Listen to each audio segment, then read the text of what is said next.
Hello friends, I am Saikat Bhattacharya from the YouTube channel Engineering Facts.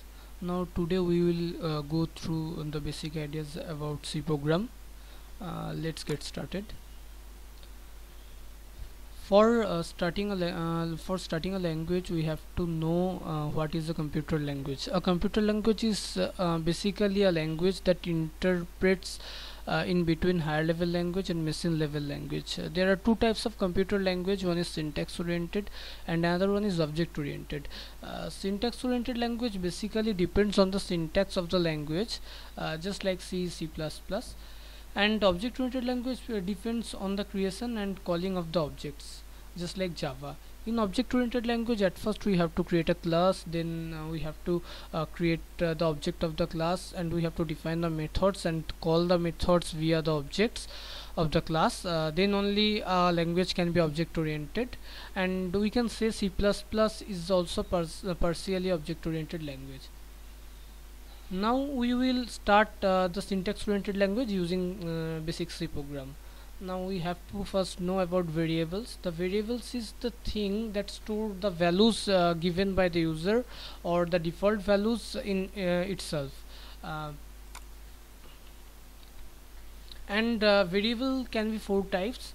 First one is int, it is for integers. Second one is float, it is for point values. Third one is char, it is for characters, and the fourth one is string, for the set of the characters.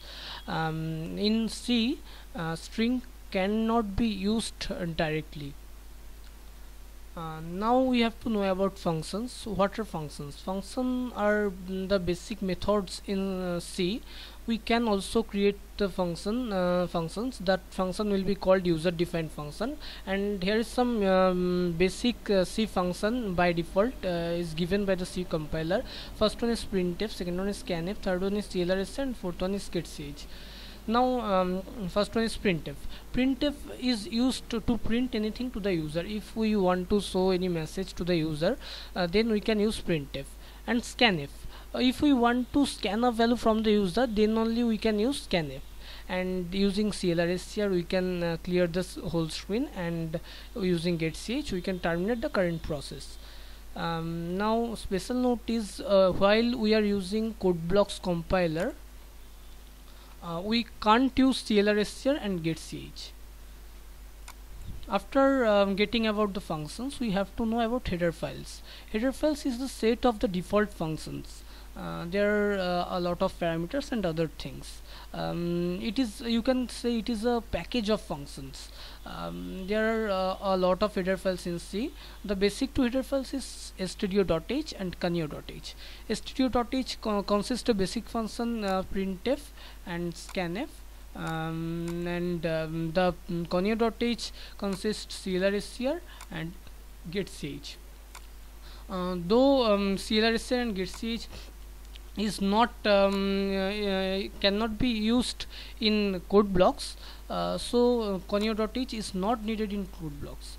And you can see here, here is a hash sign. It is called preprocessor, and this comment hash include, it is used while we are importing or including any header file to the program. If we use hash include stdio.h, then we can import the stdio.h header file to our program. And here is another key thing: execution always start with the main function in any code for C.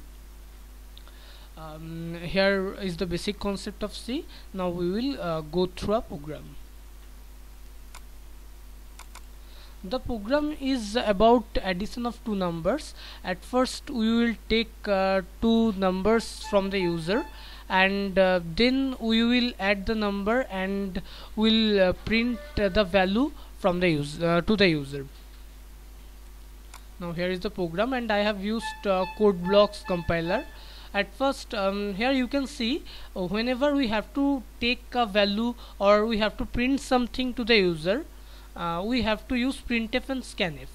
And while using printf and scanf, we have to import the header file stdio.h.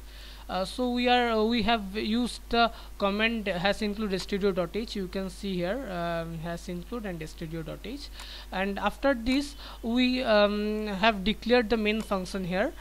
From here execution will always start.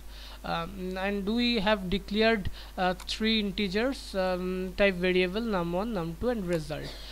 For storing the first value we have used num1, for storing the second value we have used num2, and for storing the result we have used rslt.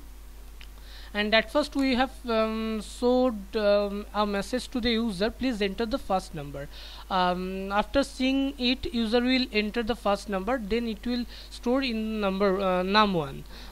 So we have used scanf %d. While we are using %d, then our memory space will allocate for the variable num1 in the memory, and this ampersand sign will notify the memory space of num1. And here again we have asked for the second value, please enter the second number, and took the value from the user. Now we have created the operation rslt equals to num1 plus num2. Num1 value will be here, and num2 value will be here, and the both value will be added, and the result will be stored in rslt, and we are printing the result here. In the printf we have used 3% and the first % is for num1, second % is for num2, and third % is for result. And this comment and these things, backslash n and backslash t. Backslash n is for starting a new line, and backslash t is for giving a tab. And these all are is called comments. If we want to remember something in our code, so we can use the comment. And here is the basic idea about C program. Now we will compile and run the program. So here it is compiling, and I am giving the first value as 35 and the second value as 25. Now it is showing that the sum of 35 plus 25 equals to 60. And here is the basic program of C, the sum of two integers. And for more details, stay connected with our channel Engineering Facts. Have a nice day. Thank you.